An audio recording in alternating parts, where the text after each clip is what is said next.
What's up, parish orphans and retrogrades? Friday, August the 16th. Today, I had a very special interview planned for you with Mr. Royce White, the Republican candidate for U.S. Senate for the state of Minnesota. That'll take place tomorrow. Royce had a couple big things come up. It'll take place at 11, Saturday morning interview. Today, instead, I have something truly special that I've had prepared for such instances. A really, really important presentation of the most important papal document that has been promulgated by the church in the last 20 years. And by important, I mean formative of sons and daughters of the faith in a positive way. Of course, there is the negative sense of importance, which regards detractionary measures to the faith that have been circulated in many cases by Pope Francis. Lots and lots of bad documents. And the most important negative one in that sense is Amoris Laetitia. In April of 2016, Pope Francis promulgated Amoris Laetitia, which has material heresy, arguably a formal heresy. Giving communion to the divorced and civilly remarried, that one's just tough to get around. But about 10 years before that, 9.5 years, in 2006, on September the 12th, Tuesday, September the 12th, 2006, the greatest recent expression of the Hellenization of our church, why faith and reason go together as one, and the ideological subversion of that, beginning over the last 500 years, was promulgated by Benedict XVI, our Holy Father, at his former university where he was professor in Regensburg, Germany. That's Tuesday, September the 12th, 2006. And I'm going to submit to you, parish orphans and retrogrades, something kind of distinct here.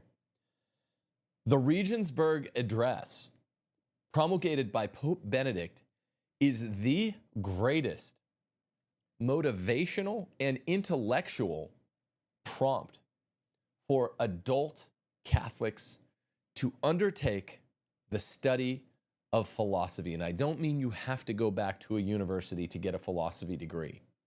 What I mean is, I'll tell you a story from my own life in a second, which fortifies this. Philosophy plays an indispensable, unique role in the life of today's Christian, today's Catholic. And there has been a subversive effort over the last 500 years to de-Hellenize the faith, and thereby to oppose fides et ratio, faith and reason, such that people who are untutored, people who don't know any better, literally just assume that faith and reason are opposed. This happened in 3 discrete steps. Pope Benedict, in about 3,000 words, like a 6-page document. I'm going to read the entire thing with 7 notes. Prompts us to study philosophy, the perennial philosophy, Aristotle and Thomas. He explains why Duns Scotus is bad in a line or two. And he really furnishes appropriate reasons why someone online with all the great online resources now ought to undertake the study of philosophy, particularly Aristotle. When he uses the word de-Hellenization, sorry, I have a cough here, so you've seen me before take to coughing. I have to have my halls present. De-Hellenization means de-Aristotelianization of the world. That's de-Hellenization. The personal story is this. I had a master's degree in philosophy. I had recently acquired one in 2006. I'd gotten my degree a year before from Loyola Marymount, my master's in philosophy. I'd studied a lot of crappy French and German continental philosophy there, but a little bit of Aristotle, and my interest was piqued. When this document was circulated in September of 2006, I was so interested. I was so reinterested in studying not only philosophy, but the proper philosophy that I'd only studied a little bit as an undergrad and a master's student. And I decided, because of the Regensburg Address by Benedict, it's so important to understanding what's going on in the church and in the world today. It also explains why the plebes now are atheists or agnostics, whereas for most of human history, the plebes have had some sort of folk religion. It so motivated me. That's when I decided then I was going to go back, get a real Catholic degree. I went to a pontifical school eventually, a year and a half later in Rome. Really, it was one year later. I was beginning at a pontifical school in Rome, not a year and a half. Fall of 2007, Steph and I moved out to Rome. I was going to the Greg, the first Jesuit school ever, and I just studied Aristotle and Thomas there. Yeah, it's Jesuit, but it was a great education, unlike what I feel I received at Loyola Marymount. So, understanding that there was a 3-step de-Hellenization, de-Aristotelianization of the West and the church, which made everyone into an unwitting agnostic, even people who thought they were Catholic, inasmuch as they would unwittingly believe that faith and reason are contraposed. It is the most efficient, pedagogically effectual 3,000 words I've ever read, and I'm going to read it for you here today. And I have 7 points. I used to teach from this, and I've wanted to make a YouTube presentation of it now. It is absolutely amazing. By the way, if you want to support the channel after watching this show, go to timothyjgordon.com, click enroll. For $75, we have classes on Aristotle, history of the church, the Hellenization of the church. $75 a class. Every adult out there who didn't study philosophy needs to take these classes, and you don't have to go back to get a degree in it. But you do need to understand Aristotle, the master of those who know, not Plato. You understand how Aristotle corrected Plato across physics, metaphysics, ethics, politics, even the poetics.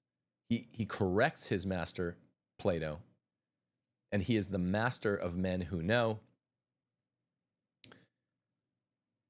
And I can lead you there. Go to timothyjgordon.com and click enroll. Those classes are cheap. That's one way you can support the channel. Please prayerfully consider supporting us on Locals or Subscribestar. After I got kicked off of Patreon, we lost some monthly support.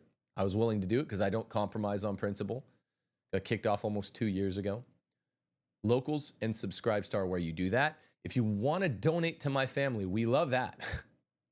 People are always asking me, how can I help you? Because we know you have needs from Abby. Donating's different. Click donate on timothyjgordon.com. Finally, help your own family by going to realestateforlife.org. Get out of your blue state, get to a red state today, like I did 4 years ago. Final reminder before we get into the Regensburg Address, the most important church document in a positive way in the last 20 years, about 18 years old. I want to remind you, tomorrow morning will be my exciting interview with Royce White. I'll stream it live at 11 a.m. Central Time. Royce won the primary there in Minnesota for the U.S. Senate, and he will be running against the Democrat Amy Klobuchar. Jahan Jones of MSNBC called Royce's primary win disastrous for Minnesota Republicans. I think it's disastrous for establishment Republicans everywhere that a based MAGA Catholic like Royce White has a chance at this thing. And it's also disastrous for Minnesota Democrats. It's disastrous for them. Okay, so let's get to the Regensburg Address. The best short teaching on philosophy I've ever read. 3,000 words. And those of you who have not studied philosophy should be prompted, particularly the way I teach it, with 7 kind of key points to this thing. To go study philosophy, go to timothyjgordon.com to do so.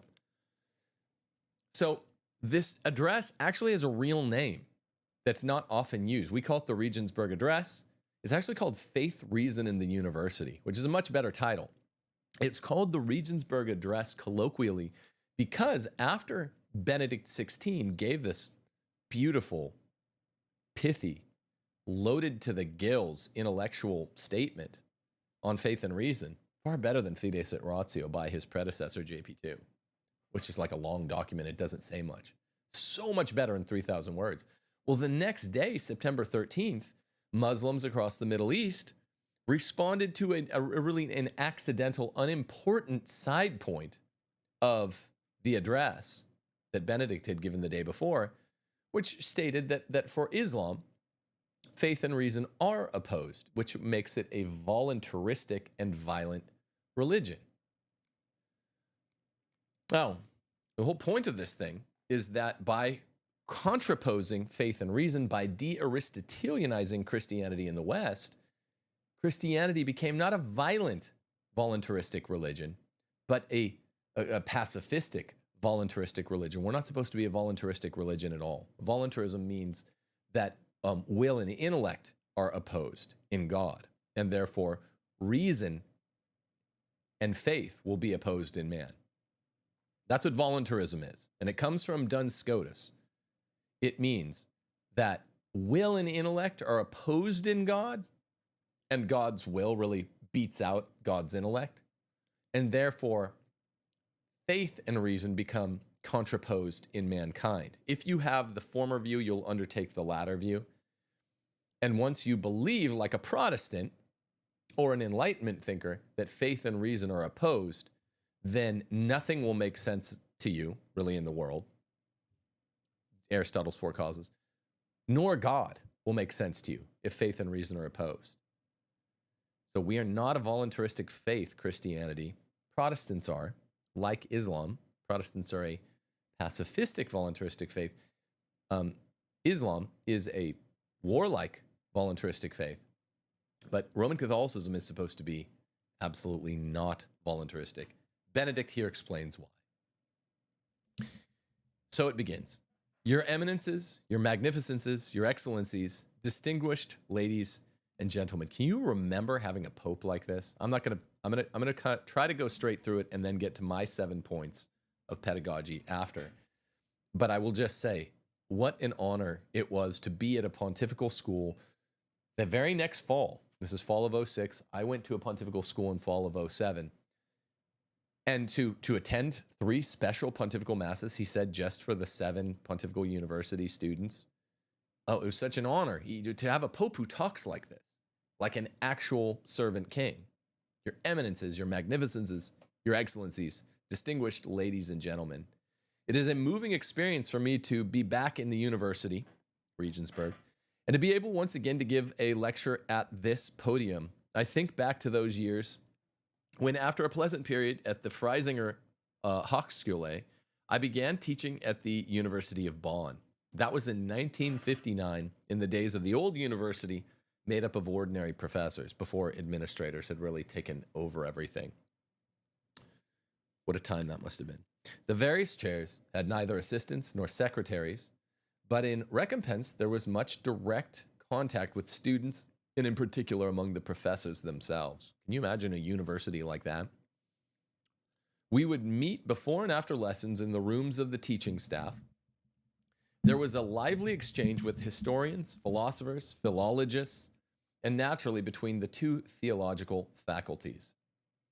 Once a semester, there was a dies academicus, when professors from every faculty appeared before the students of the entire university, making possible a genuine experience of universitas, something that you too, magnificent rector, he's saying, you just mentioned. It must have been the speech right before him.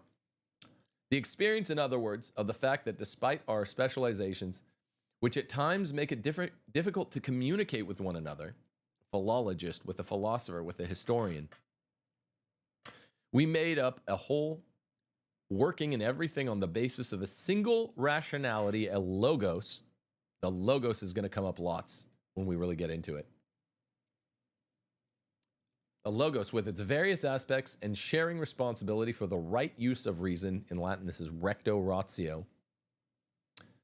If this reality became a lived experience. The university was also very proud of its 2 theological faculties. It was clear that by inquiring about the reasonableness of faith, fides et ratio, they too carried out a work which is necessarily part of the whole of the Universitas Scientiarum. Even if not everyone could share the faith which theologians seek to correlate with reason as a whole. This profound sense of coherence within the universe of reason was not troubled, even when it was once reported that a colleague had said there was something odd about our university. It had 2 faculties devoted to something that did not exist, God. It's a very German thing to say. This was in 2006. The Germans were nihilistic then, they're nihilistic now. And you have 2 separate theology faculties, which goes back to the medieval university having 2 separate theology faculties. Thomas was part of one. They're usually rivalrous with respect to another. At the University of Paris, there's great rivalry, arts and sciences. So this is a hilarious joke that you got 2 separate faculties, 2 separate theology faculties devoted to something that does not exist, God. That even in the face of such radical skepticism, it is still necessary and reasonable to raise the question of God through the use of reason, and to do so in the context of the tradition of the Christian faith. He's talking about Aristotelianism. This, within the university as a whole, was accepted without question. Now here's where it starts getting juicy. And I love this document. So important to my mind and to my heart. Pope Benedict XVI, was reminded of all this recently, fall of 2006, when I read the edition by Professor Theodore Corey from Munster of part of the dialogue carried on, perhaps in the year 1391, and this is what pissed all the Muslims off, in the winter barracks near Ankara, Turkey, Asia Minor, by the erudite Byzantine Emperor Manuel II Palaeologus, and an educated Persian on the subject of Christianity and Islam and the truth of both, or the contingent truth of both. Are they both true? It was presumably the emperor himself who set down this dialogue during the siege of Constantinople between 1394 and 1402, if you know your history. And this would explain why his arguments are given in greater detail than those of his Persian interlocutor. The dialogue ranges widely over the structures of faith contained in the Bible and in the Quran, and deals especially with the image of God and of man, while necessarily returning repeatedly to the relationship between, as they were called, 3 laws or rules of life: the Old Testament, the New Testament, and the Quran. It is not my intention to discuss this question in the present lecture. He's all about this lecture is about the 3 moments of de-Hellenization of the West that have occurred over the last 515 years.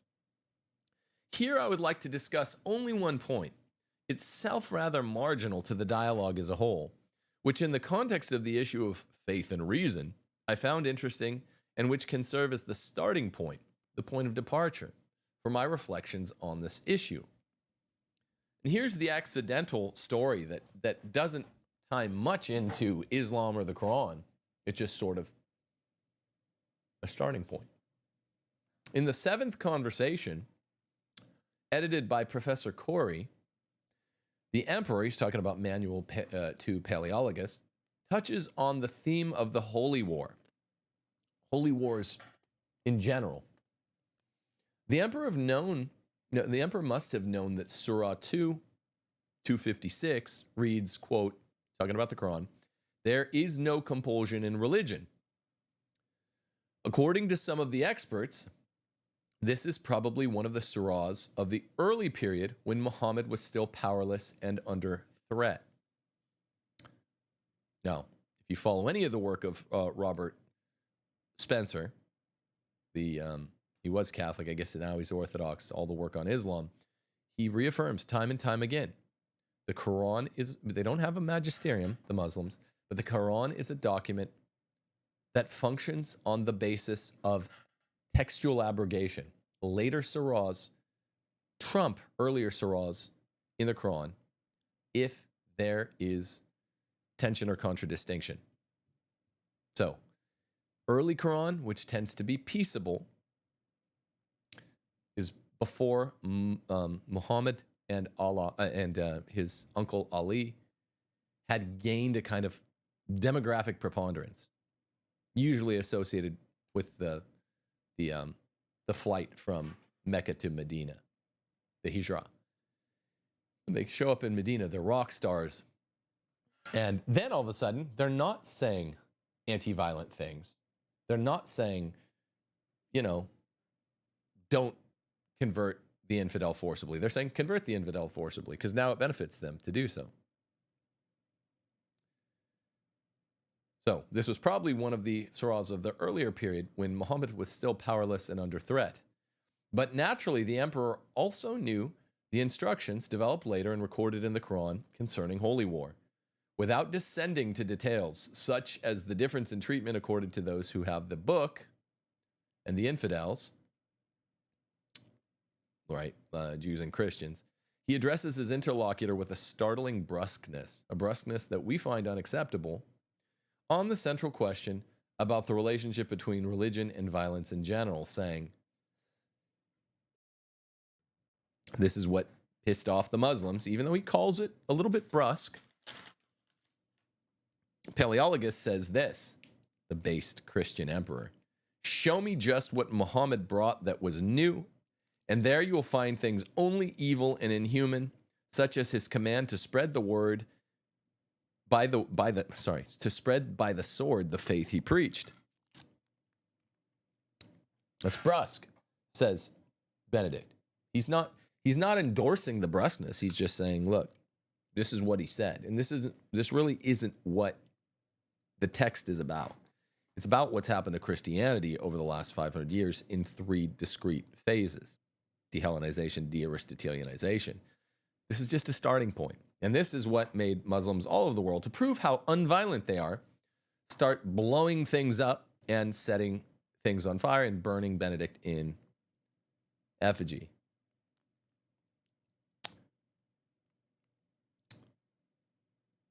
Okay. Show me just what Muhammad brought that was new, and there you will find things only evil and inhuman, such as his command to spread by the sword the faith he preached. The emperor, Paleologus, after having expressed himself so forcefully, goes on to explain in detail the reasons why spreading the faith through violence is something unreasonable. Violence is incompatible with the nature of God and the nature of the soul. God, he says, is not pleased by blood, and not acting reasonably, and here in the text is the Greek. I'll read a little bit of this. It's sun logos. Is contrary to God's nature. So with logos, contrary to God's nature.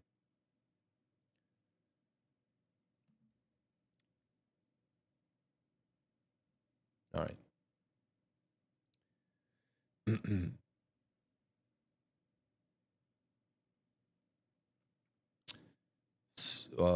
God acts reasonably. Not acting reasonably is contrary to God's nature. Faith is born of the soul, not the body.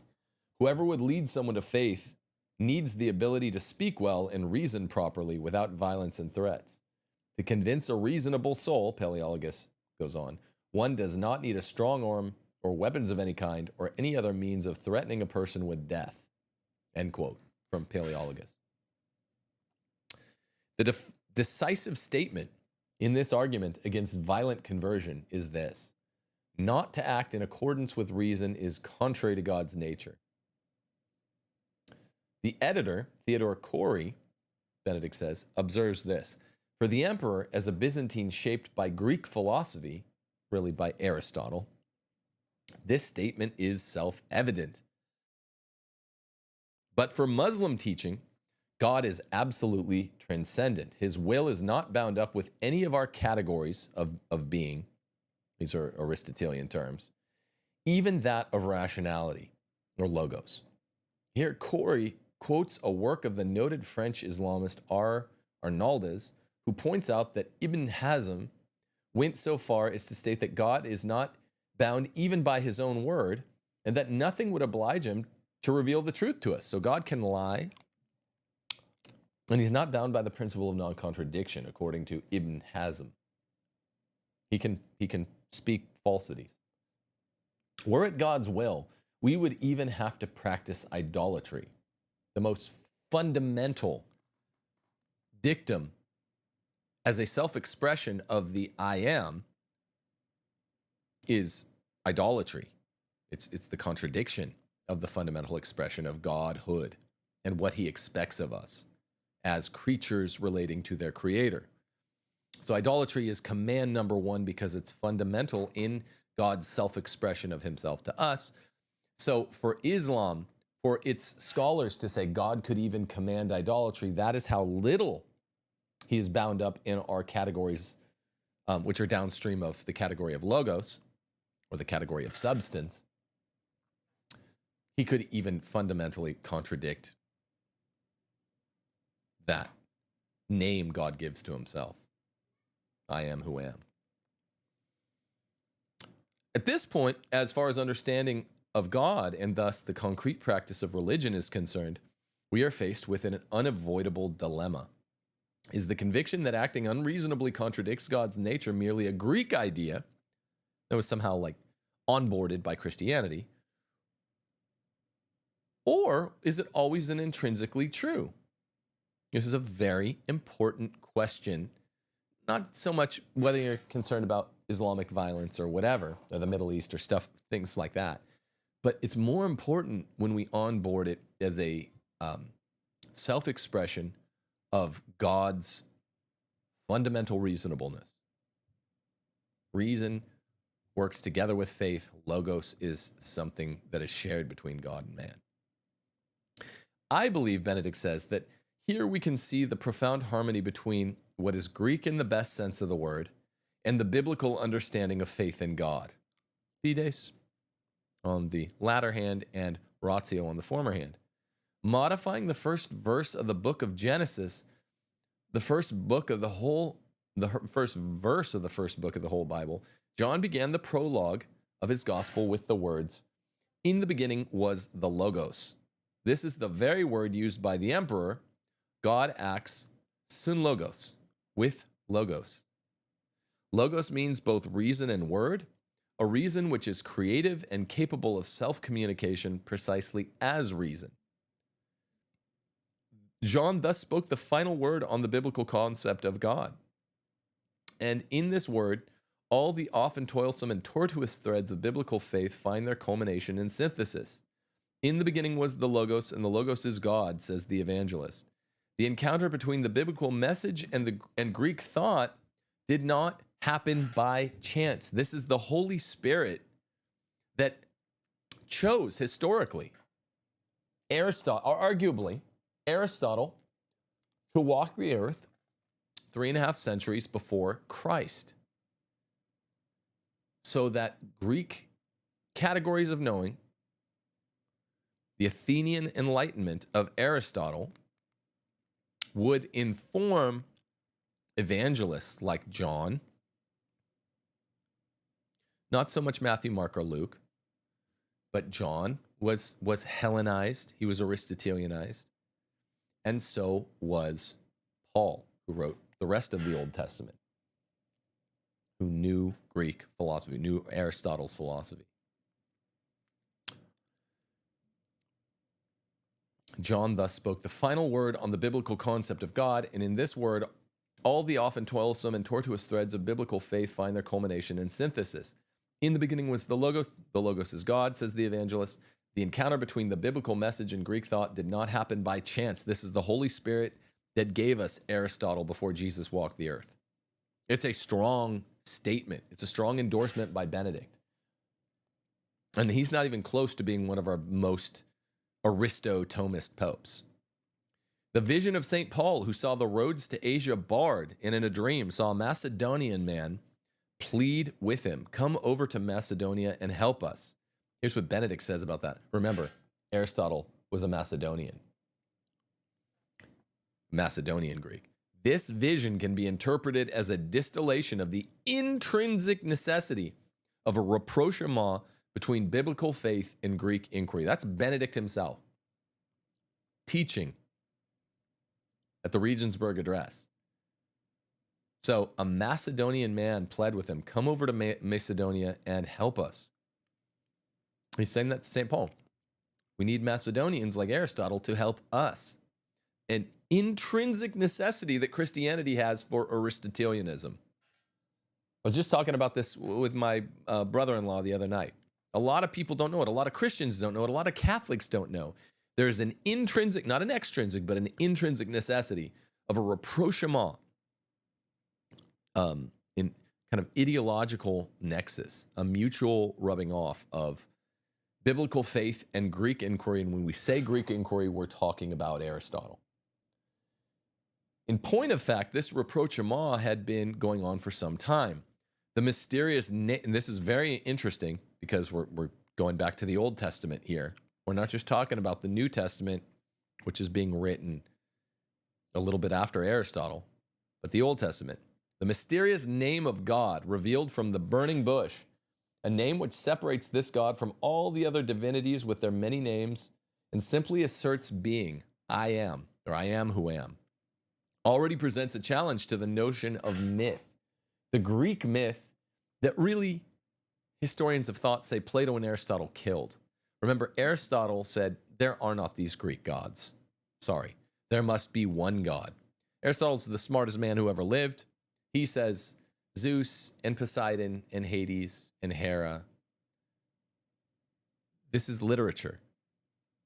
But there must be one God, and he gives us the basis for some of Thomas's proofs of the one God.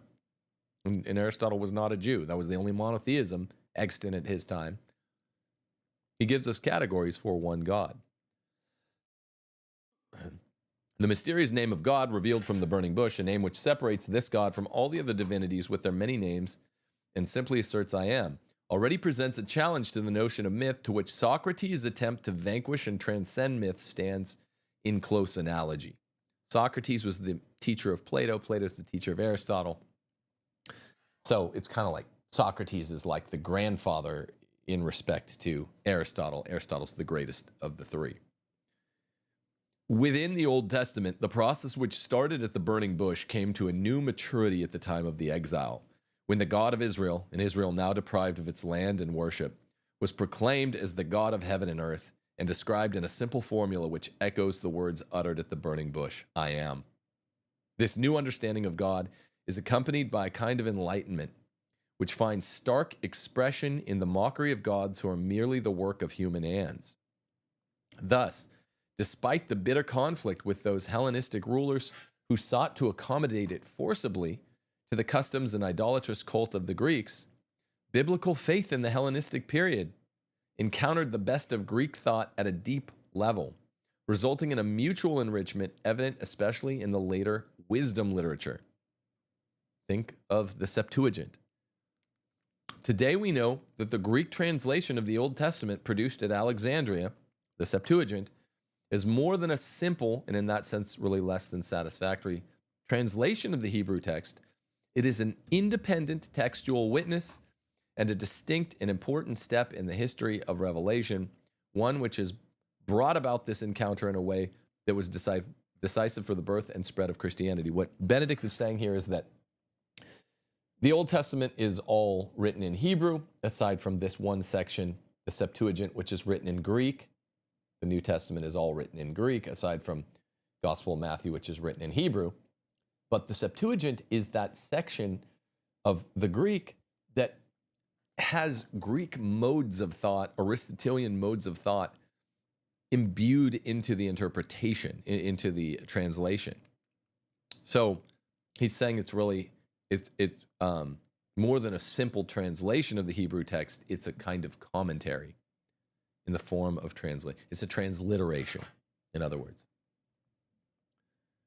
A profound encounter of faith and reason is taking place here, an encounter between genuine enlightenment, not enlightenment with a capital E.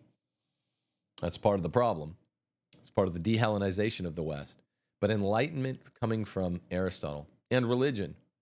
From the very heart of the Christian faith, and at the same time, the heart of Greek thought now joined to the faith, Manuel II Paleologus was able to say, not to act with logos is contrary to the nature of God. And remember, God is pure act. He's being itself. So not to act with logos is contrary to the nature of not only God himself, but being himself, which is a redundancy. He goes on, in all honesty, one must observe that in the late Middle Ages, we find trends in theology which would sunder this synthesis between the Greek spirit and the Christian spirit. Now we come to the main purpose of the address, the most important papal document in the last 20 years, identifying what the real intellectual problem in Catholicism has been for 500 years. In the late Middle Ages, starting with Peter Abelard, people say, first kind of nominalist, proto-nominalist, we find trends in theology which would sunder, rupture this synthesis, which is, remember, it's called an intrinsic synthesis between proper biblical understanding and a Greek and Aristotelian mode of thought.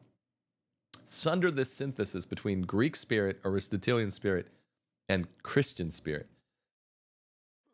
In contrast with the so-called intellectualism of Augustine, always gets kind of dragged along, but Augustine doesn't have as much of the Aristotelian spirit at all.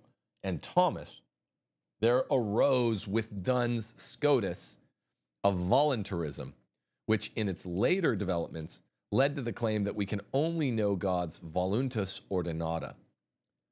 This is sort of, in some sense, it's like the beginning of Kantianism and of modernism. So when you hear someone saying, oh, I am a Scotist, they don't know what they're talking about. Even Benedict, who's not a strict Thomist, is enough of a faithful Catholic to say Aristotle and Thomas good, Duns Scotus and the voluntarists who followed upon him not good. Beyond this is the realm of God's freedom, in virtue of which he could have done the opposite of everything he's actually done. This gives rise to positions which clearly approach those of Ibn Hazm, like God can contradict himself or even order us to do idolatry, and might even lead to the image of a capricious God who's not even bound to truth and to goodness. That's what voluntarism and nominalism stand for. God's transcendence and otherness are so exalted that our reason, our sense of the true and the good, are no longer an authentic mirror of God, whose deepest possibilities remain eternally unattainable and hidden beyond his actual decisions. So this is the danger with approaching that path. As opposed to this, the faith of the church has always insisted that between God and us, between his eternal creator spirit and our created reason, there exists a real analogy. Folks like Duns Scotus don't like it, this concept of the analogy between us and God, between at the deepest level, it's called the analogy of being. Because we're creatures. He's the creator. But there's some analogy. So Benedict says, in which, as the Fourth Lateran Council in 1215 stated, unlikeness remains infinitely greater than likeness between us and God, creature and creator, yet not to the point of abolishing analogy and its language. So this is Thomism. When you hear the word analogy or prosenequivocity, a stranger term, you're thinking Aristotle and Thomas, and the way they describe the infinite relationship between the finite and the infinite. God does not become more divine when we push him away from us in a sheer, impenetrable voluntarism. Rather, the truly divine God is the God who has revealed himself as Logos, and as Logos, he has acted and continues to act lovingly on our behalf. Certainly love, as St. Paul says, transcends knowledge and is thereby capable of perceiving more than thought alone. Nonetheless, it continues to be love of the God who is Logos. Consequently, Christian worship is, again to quote Paul, worship in harmony with the eternal word and with our reason. Romans chapter 12, verse 1. This inner rapprochement between biblical faith and Greek philosophical inquiry was an event of decisive importance, not only from the standpoint of the history of religions, but also from that of world history. Benedict is making a humongous claim here. The rapprochement of Aristotle and Christianity is important in terms of world historical prominence. It is an event which concerns us even today. Given this convergence, it is not surprising that Christianity, despite its origins and some significant developments in the East, finally took on its historically decisive character in Europe. Wow, this is so Benedict, in addition to being based about Aristotle and why faith goes together with reason and why we should not be voluntaristic in our assumptions about God, he's also based in saying, sorry, Christianity took on its decisive character in Europe because of Aristotle. We can also express this the other way around. The convergence with the subsequent addition of the Roman heritage created Europe and remains the foundation of what can rightly be called Europe. Get this part. This is huge. So this speech is about the 3 moments of dehellenization that he's about to adumbrate for us. The thesis that the critically purified Greek heritage forms an integral part of Christian faith, that Greek philosophy forms an integral part of Christian faith, has been countered by the call for a dehellenization of Christianity, a call which has more and more dominated theological discussions since the beginning of the modern age. So he's talking about the last 500 years. There's been a call to de-Hellenize Christianity. That means to de-Greekify it, to de-Aristotelianize Christianity. Viewed more closely, 3 stages can be observed in the program of de-Hellenization. Although interconnected, they are clearly distinct from one another in their motivations and objectives. All right, so he's going to tell us. De-Hellenization moment number 1. When even Western Catholicism, but the Western world stopped viewing faith and reason as consonant and began to view them as discordant, which contradicts the very nature of God. Contradicts the nature of God to take Aristotle out of Christianity? Yep. This is what Martin Luther wanted to do. He said he wanted to take Aristotle out of Christianity.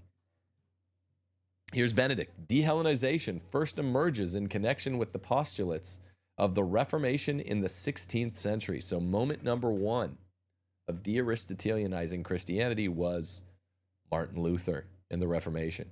Looking at the tradition of scholastic theology, the Reformers thought they were confronted with a faith system totally conditioned by philosophy. That is to say, an articulation of the faith based on an alien system of thought.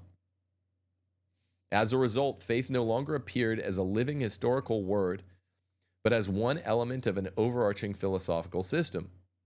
The principle of sola scriptura, on the other hand, sought faith in its pure, primordial form, as originally found in the biblical word.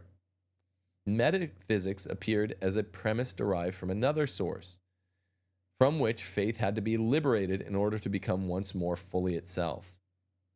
So good. If you know even a little bit about the history of philosophy, Benedict is so insightful. When Immanuel Kant, stated that he needed to set thinking aside in order to make room for faith, which is a very early modern prefigurative of modernity statement, he carried this program forward with a radicalism that the reformers could never have foreseen, separating faith and reason. Kant was really sort of became king philosopher over the last 400 years. And he did more Reformation. He was a Lutheran. More Reformation than the reformers could have foreseen. He thus anchored faith exclusively in what's called practical reason, separating it from speculative reason or pure reason, denying it access to reality as a whole. Here's stage number 2. The liberal theology of the 19th and 20th centuries ushered in a second stage of the process of de-Hellenization with the thinker called Adolf von Harnack as its outstanding representative. When I, Benedict, was a student, and in the early years of my teaching, this program was highly influential in Catholic theology too. It took as its point of departure Pascal's distinction between the God of the philosophers and the God of Abraham, Isaac, and Jacob. In my inaugural lecture at Bonn in 1959, I tried to address the issue, and I do not intend to repeat here what I said on that occasion, but I'd like to describe at least briefly what was new about the second stage of dehellenization. So the first stage of dehellenization is that Luther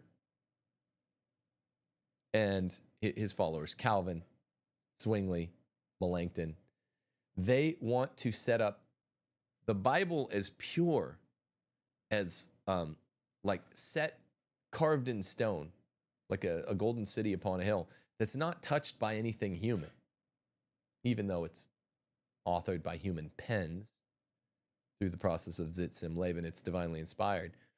They want to say no interpretation should be given to it that is Hellenized, that is the classical biblical interpretation of Thomas Aquinas or Albert the Great, Albertus Magnus, or Bellarmine, Suarez, any of these guys. They were Aristotelians, so they should not be interpreting the Bible using what was true that they got from Aristotle. So the first step of dehellenization was say we have to get rid of Aristotle, because even though he proves the truth of his claims, his propositions are true,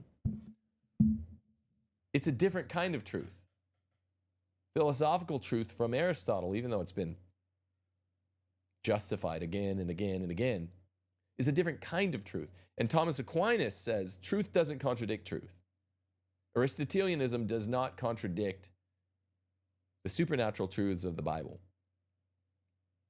So that's moment number one. Something like, there's a claim by Martin Luther that says, what my intent is to strip Christianity of the buffoon who ruined it from beforehand. And he's talking about Aristotle. We just want the Bible, sola scriptura. We don't want the church, which became Aristotelian in the late first millennium, early second millennium, became Aristotelian because they had these new Aristotelian tools of reason. Aristotle's the best philosopher ever. And through Aquinas,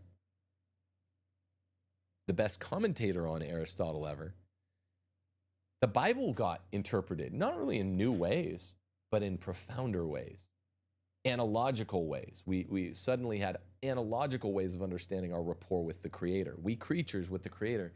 We have this analogy of being that comes from Thomas and ultimately Aristotle. And so 500 years, the 300, 400 years after Thomas baptized Aristotle, you get Martin Luther saying, no, we need to go back to this primordial form of the faith before Aristotle was being dug up, his texts in Spain. He'd been lost. The Muslims had him as his commentators. And he's being dug up in 1000, 1100, 1200 AD. So even though he lived 300 years before Christ, they didn't really have Hellenized Christianity. They had a little bit of Plato, whose texts weren't lost, but they didn't have Aristotle yet. And that's the real Hellenization, which matters because it's the one that really inspired Thomas Aquinas. So Martin Luther et al. Come along, the other 3 or 4 great heretics, reformers, and they say, let's get Aristotle out of the mix. That's moment one. Moment two is what's called liberal Protestant theology, which is misleading because all Protestant theology is liberal theology.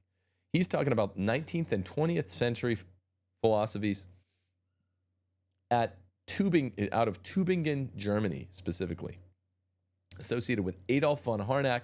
This is dehellenization moment number 2. Von Harnack is its outstanding representative. And he says that he had to address this when he first started teaching at the University of Bonn in 1959. Here's what's new about the second stage of dehellenization, Benedict says.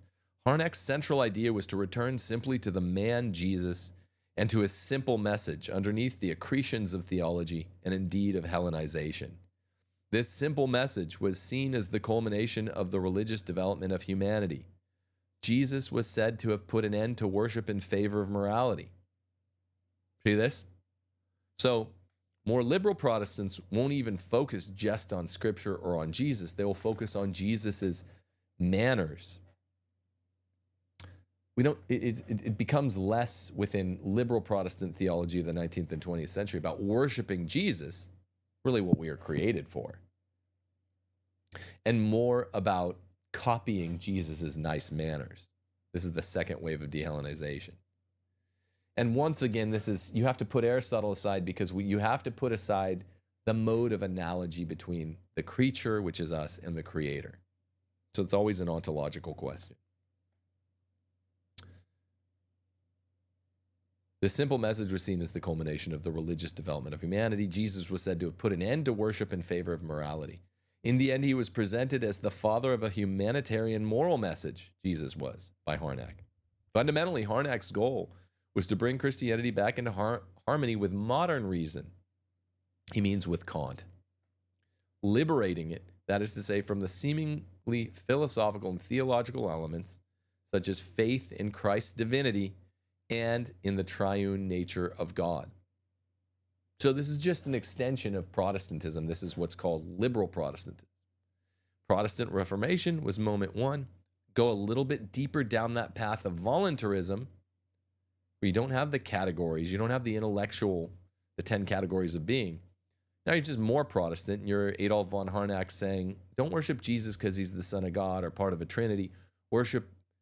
Don't even worship him so much. Just copy, mimic his nice manners. In this sense, historical critical exegesis of the New Testament, as he saw it, restored to theology its place within the university.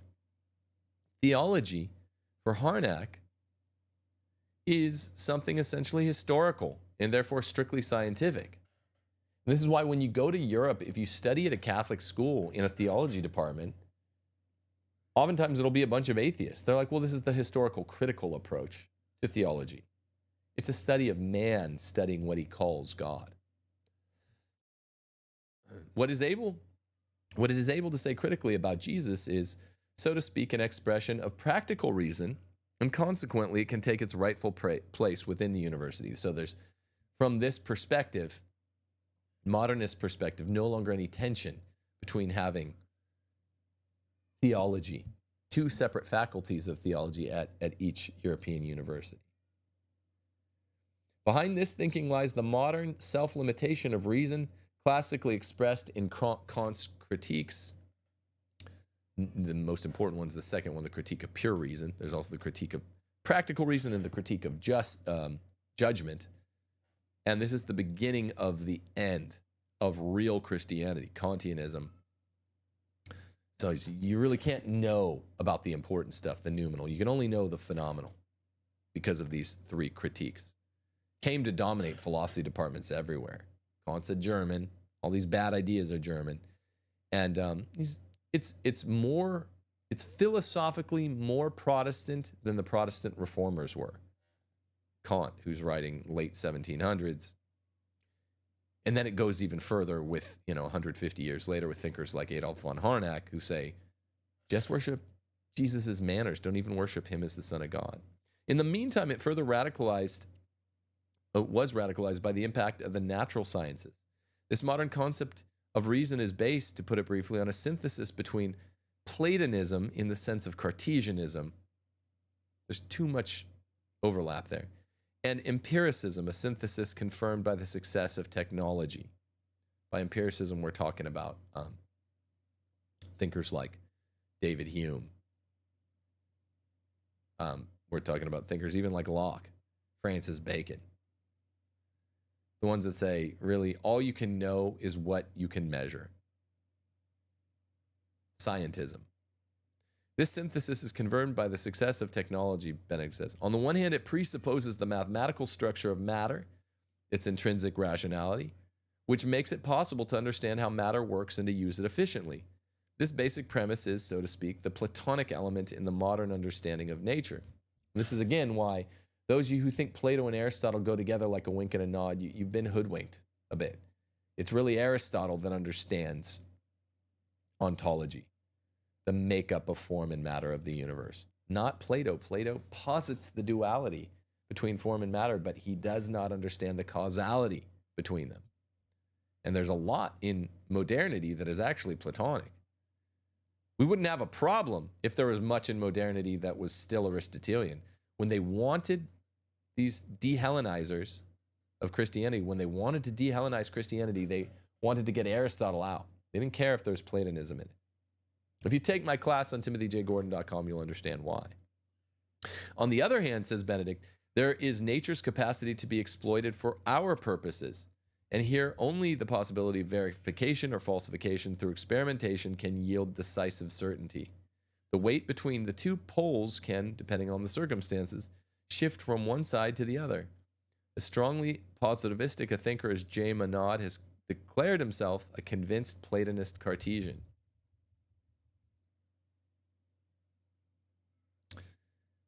Okay, I'm going to skip where he gets into the problem with scientificity and scientism.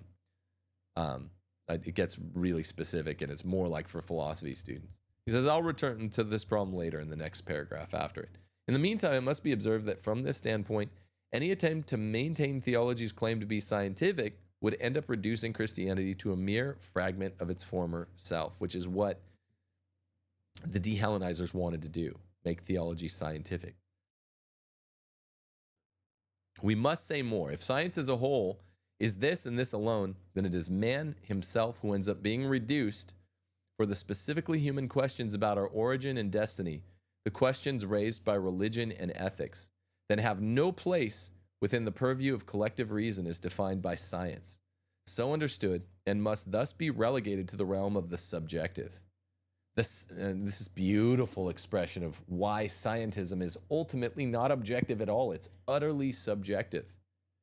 The subject then decides on the basis of his experiences what he considers tenable in matters of religion and the subjective conscience.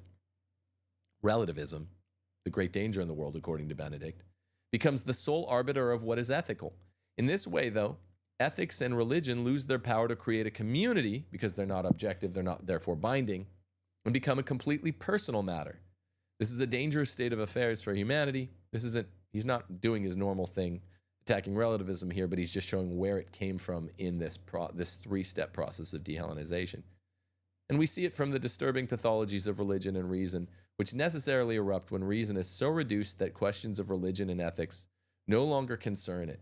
Attempts to construct an ethic from the rules of evolution or from psychology and sociology end up being simply inadequate. Before I draw the conclusions to which all this has been leading, I must briefly refer to the third stage of de-Hellenization, which is now in progress. It's pluralization. It's currently in progress. I mean, this is an 18-year-old address by the late Pope Emeritus Benedict XVI, but he's right. It's still in progress. In the light of our experience with cultural pluralism, it is often said nowadays, cultural pluralism is the third moment of de-Hellenizing, pulling out Aristotle from Christianity and from the culture of the West. It is often said nowadays that the synthesis with Hellenism achieved in the early church was an initial enculturation which ought not to be binding on other cultures. That's the thing. Well, other cultures are irrational. They don't observe the principle of non-contradiction. They don't observe the principle of the excluded middle. They don't observe the principle of proportionate cause. They don't have symbolic logic, propositional thought. They don't have the syllogism of Aristotle. So aren't we saying that they're inferior intellectually? Well, yes, that follows. The non-European cultures didn't have Aristotle, and therefore they're not as advanced. And therefore, when you move to this third moment of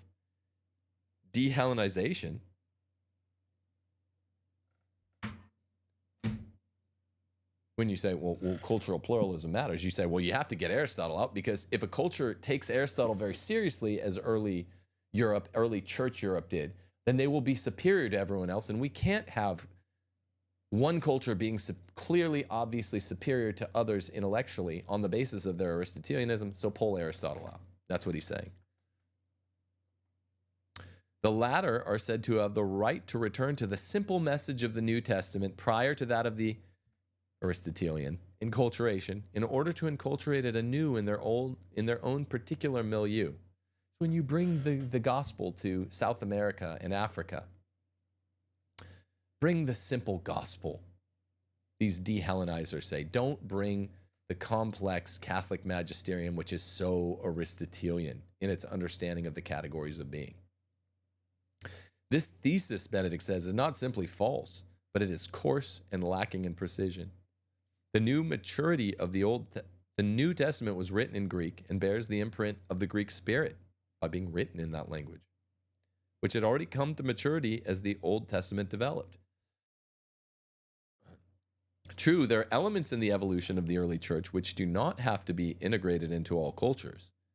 Nonetheless, the fundamental decisions made about the relationship between faith and the use of human reason are part of the faith itself. They are developments consonant with the nature of faith itself. And here he goes. And so I come to my conclusion. This attempt, painted with broad strokes at a critique of modern reason from within, has nothing to do with putting the clock back to the time before the Enlightenment and the Reformation and rejecting the insights of the modern age. The positive aspects of modernity are to be acknowledged unreservedly. We are all grateful for the marvelous possibilities that it opened up for mankind, for the progress in humanity that has been granted to us. The scientific ethos, moreover, is use yourself mentioned, magnificent rector, the will to be obedient to the truth. I don't think that's correct. And as such, it embodies an attitude which belongs to the essential decisions of the Christian spirit. The intention here is not one of retrenchment or negative criticism, but of broadening our concept of reason and its application. While we rejoice in the new possibilities open to humanity, we also see the dangers arising from these possibilities, and we must ask ourselves how we can overcome them. We will succeed in doing so only if reason and faith come together in a new way. If we can overcome the self-imposed limitation of reason to the empirically falsifiable, which is what modernity has been based upon, the rejection of reason. Modern science rejects reason. I was explaining this to my brother-in-law the other day, because it rejects all inductive thought. It is only what can be measured. And if we once more disclose its vast horizons. In this sense, theology rightly belongs in the university and within the wide-ranging dialogue of sciences, not merely as a historical, human-based discipline, like anthropology in one of the human sciences, but precisely as theology an inquiry into the rationality of faith.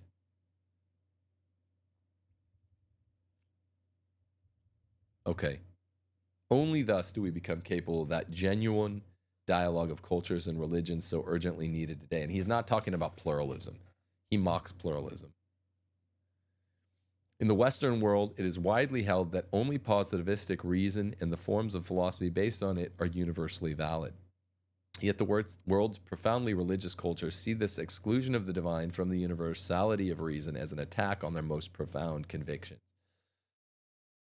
Think the Olympics.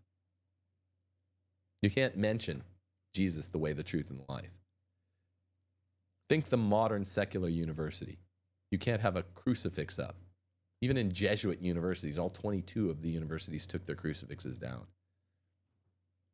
A reason which is deaf to the divine and which relegates religion into the realm of subcultures is incapable of entering into the dialogue of cultures, if you really do care about dialogue or whatever's good in pluralism. At the same time, as I've attempted to show, modern scientific reason with its intrinsically Platonic element.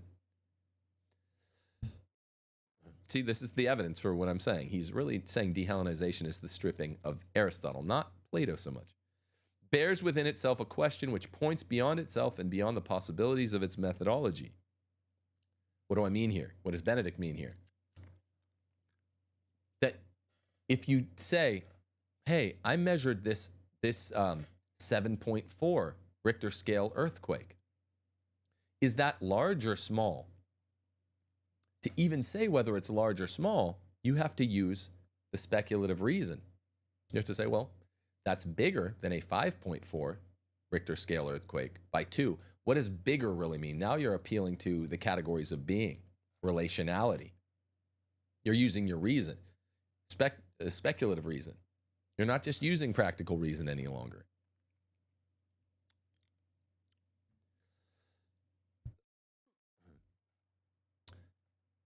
Modern scientific reason quite simply has to accept the rational structure of matter, which even quantum mechanics showed quantum theorists. You cannot get rid of induction. It's retarded to want to get rid of induction. There is a rational structure of matter, and the correspondence between our spirit and the prevailing rational structures of nature as a given on which its methodology has to be based.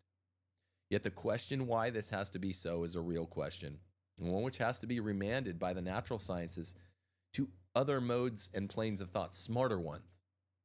Philosophy. Physicists, let the philosophers handle it. It's above your pay grade. Thomistic philosophers, let the theologians handle it. Physicists, it's above your pay grade. You guys are the technicians. This is what he says. He says to philosophy and theology, has to be remanded by the natural scientists. You guys are the technicians. To other modes and planes of thought, to philosophy and theology. For philosophy, and albeit in a different way, for theology, listening to the great experiences and insights of the religious traditions of humanity, and those of the Christian faith in particular, is a source of knowledge, and to ignore it would be an unacceptable restriction of our listening and responding. Here I'm reminded of something Socrates said to Phaedo. I love this. In their earlier conversations, many false philosophical opinions had been raised, and so Socrates says, it would be easily understandable if someone became so annoyed at all these false notions that for the rest of his life, he despised and mocked all talk about being, all ontology. But in this way, he would be deprived of the truth of existence and would suffer a great loss. The West has been endangered by this aversion intoned by Socrates to Phaedo, to the questions which underlie its rationality and can only suffer great harm thereby. The physicalists, materialists, the reductionists, the determinists, scientism, Kantians, Hegelians, Cartesians, Baconians, Lockeans, Humeans, all of these modern thinkers have set faith and reason against each other in different ways. David Hume and Descartes were considered to be rivals, epistemologically. Empiricism versus rationalism. But they both agreed that faith and reason go against each other. The West has been endangered by this aversion to the questions which underlie its rationality and can only suffer a great harm thereby. The courage to engage the whole breadth of reason and not the denial of its grandeur, this is the program with which a theology grounded in biblical faith enters into the debates of our time. Beautiful. I mean, remember we used to have a pope like this. 265 was a hell of a teacher. Made me want to go get my doctorate. And I did, and got knocked out of the doctorate program by what happened with Abby, but went to Rome to study. I got a PhL a little bit before a PhD, and Benedict's name appears on it because I went to a pontifical school. Because I read this document, I wanted to read about the 3 moments of de-Aristotelianization of the West and of the church, which he here names, and why they were so bad, and why we need to re-inject Aristotle into the West and the church. I'm going to reread this. Last 3 sentences. The courage to engage the whole breadth of reason and not the denial of its grandeur. This is the program with which a theology grounded in biblical faith enters into the debates of our time. Not to act reasonably, not to act with logos, is contrary to the nature of God, said Manuel II Paleologus, according to his Christian understanding of God, his Aristotelian understanding of God, in response to his Persian interlocutor. It is to this great logos, to this breadth of reason, that we invite our partners in the dialogue of cultures. To rediscover it constantly is the great task of the university. This is a great man, Pope Benedict XVI. All right, so the 7 kind of big moments here are when he says, in the beginning was the logos. This is the very word used by the Emperor Paleologus.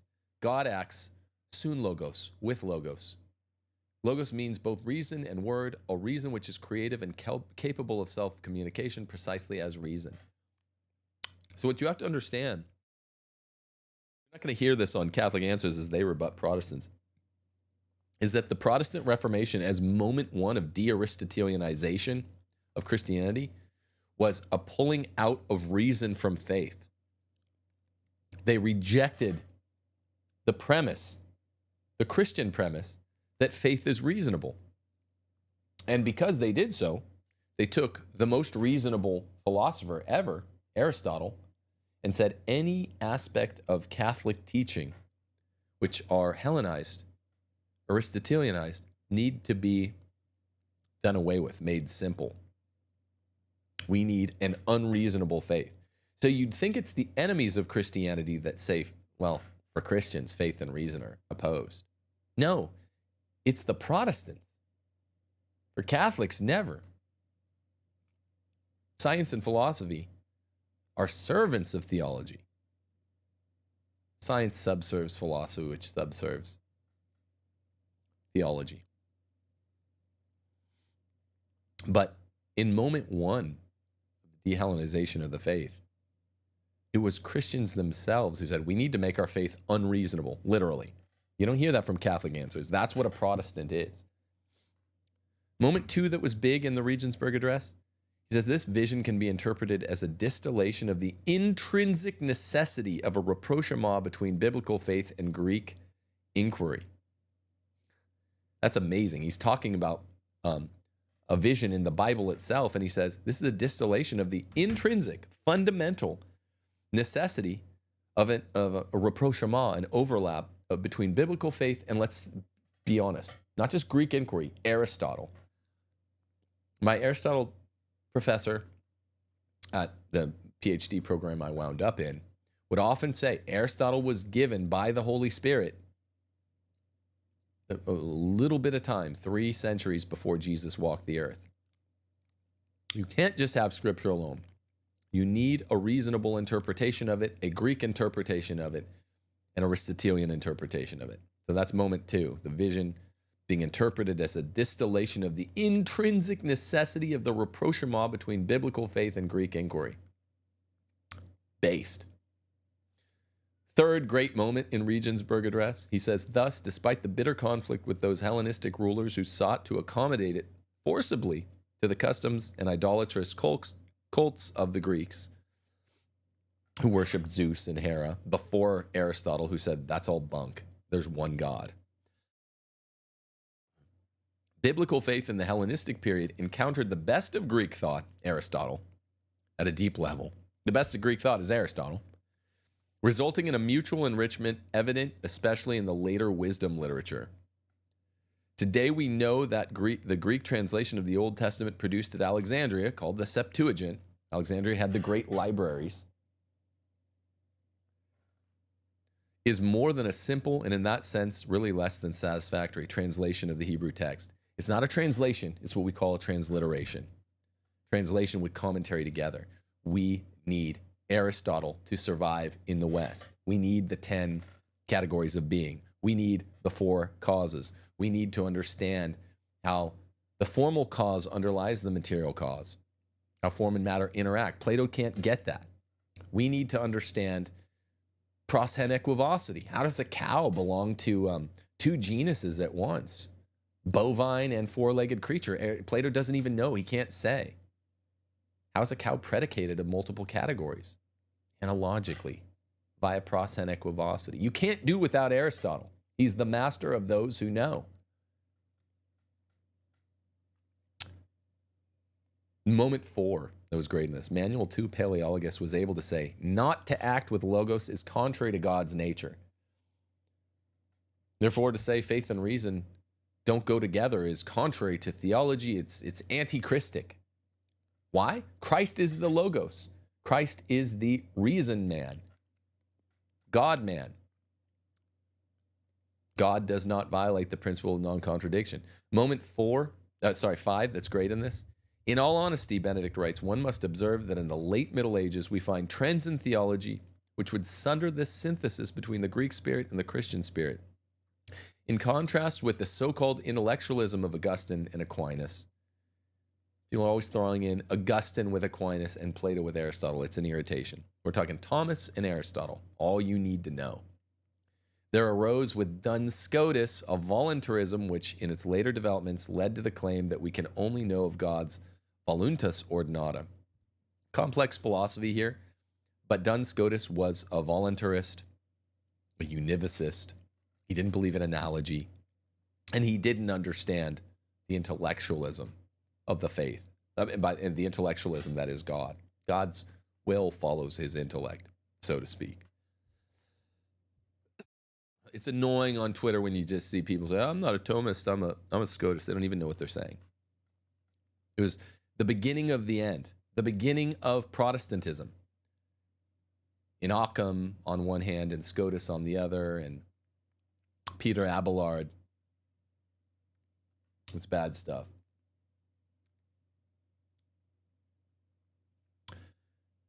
As opposed to this is moment 6, the faith of the church has always insisted that between God and us, between his internal creator spirit and our created reason, there exists a real analogy, which, this is beautiful. At the Fourth Lateran Council, it was dogmatized. It stated, unlikeness remains infinitely greater than likeness. They get this from Thomas. Yet not to the point of abolishing analogy and its language. The analogia entis, the analogy of being, abides. Even though we're so much unlike God, there's still likeness. 7th great moment. Final one. The thesis that the critically purified Greek heritage forms an integral part of Christian faith has been countered by the call for a de-Hellenization of Christianity in 3 steps. A call which has more and more dominated theological discussions since the beginning of the modern age. Viewed more closely, 3 stages can be observed in the program of de-Hellenization. Although interconnected, they're clearly distinct from one another in their motivations and objectives.